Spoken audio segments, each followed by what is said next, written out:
యాదాద్రిపై తెలంగాణ ప్రభుత్వం కీలక నిర్ణయం తీసుకుంది.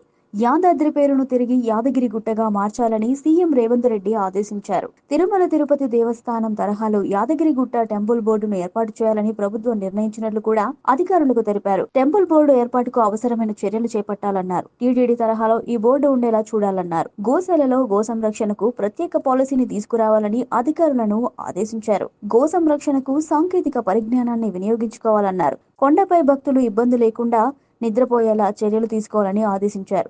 విమాన గోపురానికి బంగారు తాపడం పనులు వేగవంతం చేయాలన్నారు. ఆలయ అభివృద్ధికి సంబంధించి భూసేకరణ చేయాలన్నారు.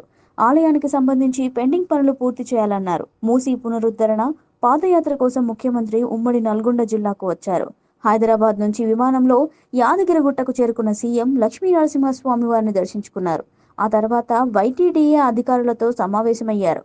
ఆలయ అభివృద్ధితో పాటు పలు అంశాలపై చర్చించారు. ఈ సమావేశానికి మంత్రులు కోమటిరెడ్డి వెంకటరెడ్డి, ఉత్తమ్ కుమార్ రెడ్డి, ఉమ్మడి నల్గొండ జిల్లా ఎమ్మెల్యేలు కూడా హాజరయ్యారు. యాదాద్రి అభివృద్ధి, ప్రస్తుతం జరుగుతున్న పనులపై సీఎం అధికారులను అడిగి తెలుసుకున్నారు.